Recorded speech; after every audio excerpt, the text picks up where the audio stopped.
Not gonna lie, I have seen a lot of comments and a lot of people in the fighting game community get hyped for Marvel vs. Capcom, and I'm ready to break my silence. It has taken every fiber in my being, in my body, to get this hyped up over a collection. Like, I'm tired of it, alright? I really want Marvel vs. Capcom, like, to really succeed so bad because I know a lot of people are really going to end up buying the fighting collection because those are really popular at the time, because Capcom started this whole collection phase until like 2018 when they went with Street Fighter 30th anniversary collection.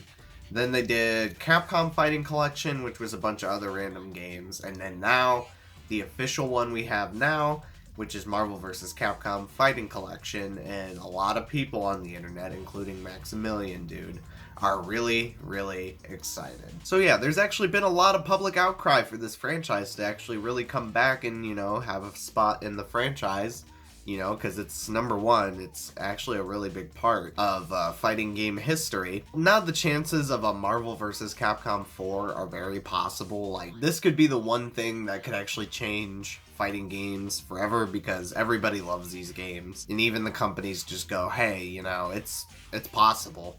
People actually genuinely care, you know? Why is it not on Xbox though, honestly? Like, it could be so simple, Capcom, but why are we backtracking? It's like, every time when we do something with Marvel vs. Capcom, it's like, we literally take a step forward and then sometimes take a step backwards immediately from what we're doing. Like, it could be so simple, but yet I could see why, because a lot of people are thinking it's exclusivity rights or something. Probably, because, I think Marvel Infinite was one of those games that was shown at a Sony PlayStation showcase back in like 2016, and a lot of people were genuinely excited for that game, and for me personally, I was like, yeah, that might be cool.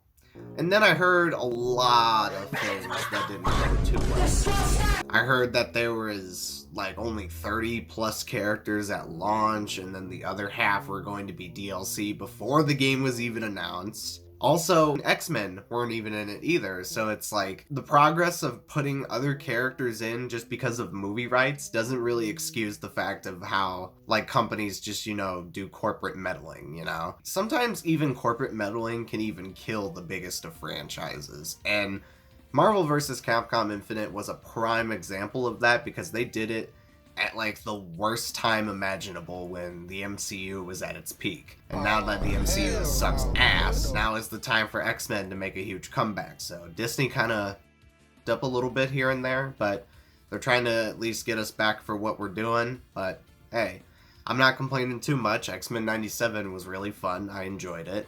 And Marvel vs. Capcom's back, and I'm officially thankful for that. There was a time where, well, like, for the longest time, I didn't really enjoy fighting games as much as I did. Like, the only fighting games that I had back then were Dragon Ball FighterZ, and then Smash Ultimate came out. That piqued my interest for a long, long time, and you can honestly see why I play, like, traditional platform fighters or, like, traditional 2D fighters, because I ain't touching any anime 3D arena fighters, because you already know how I feel about that shit, alright? Like, it has taken every fiber in my being not to hate on it, but I manage. There are a few good anime arena fighters, but that's another topic for another day. Marvel vs. Capcom has been dead for like nearly so long. Like, this isn't going back to like when MVCI came out, bro. This was when Marvel was a much different company when they were like 20 plus years ago, because number one, Marvel was basically filing for bankruptcy at the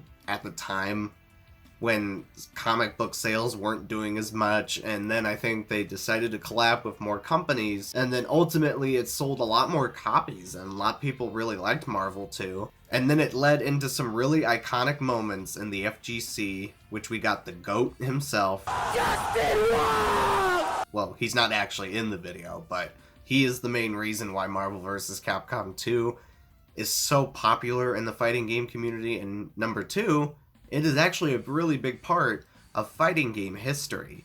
Whether if the company wants to erase these characters from existence or not from the franchise, they still exist even in the games. When it comes to Marvel Comics, they are the first people you think of when it comes to all that. X-Men, Avengers, Spider-Man, characters like that overall are fun to sit through. But now it's just like Avengers this, Avengers that, MCU this. It's like they don't even know what other teams to use now at this point. For a long time though, Marvel 2 was like the last game in the franchise until Ultimate Marvel 3 came along and introduced all these wacky other characters that you currently see in the MCU nowadays. Which is like, oh, who the hell is Rocket Raccoon? And what the hell is MODOK? And like, people were questioning who those characters were. And Rocket Raccoon is more beloved in the MCU than MODOK. So I'll just, then again, I'm not going to get into that topic. It's a very divisive topic. Ant-Man Quantumania sucks though. For the longest time, MVC was dead because it didn't have enough time to, you know, because licensing, balancing issues and all this stuff. Like movie-wise, company-wise, it's just like making rights and stuff for all sorts of stuff, and the IPs got all like mixed up and stuff, and they had like different companies come and go and use all these other characters. And a lot of people are thinking, even in the Xbox version, they're thinking that Spider-Man can't be used on the Marvel vs. Capcom collection due to the fact that he's exclusive to Insomniac and PlayStation, which is not true. That is up for Sony and Marvel to decide, basically. These guys are the head honchos, and they can do whatever they want. And I know for a fact that now that X-Men 97 was really successful, the chances of a Marvel vs. Capcom 4 are very likely now at this point, dude. Like, we can't deny it, though. The Versus franchise is officially back on its feet and still standing. 2017 just felt like I lost a loved one when Marvel Infinite came out, but for the longest time, I tried everything in my power to, you know, get people's to know and spread the word of Marvel vs. Capcom coming back in some shape or form. But I can't thank that enough for Max, because I know Max can't take full credit, dude. But come on, dude. You are the face of Marvel alongside with Justin Wan. Like, you got everybody chanting Marvel 2's name like freaking Caesar from Kingdom of the Planet of the Apes. What a wonderful day! That shit, you know? You got everybody excited, including me, man. You're the reason why I got into fighting games. I'm so glad that this franchise is officially back. The Versus series is a part of fighting game history, whether if you don't want to erase it or not, or if you want to and try to. Fans basically saved the franchise, basically. Like, the power of nostalgia is a very powerful tool in the gaming industry.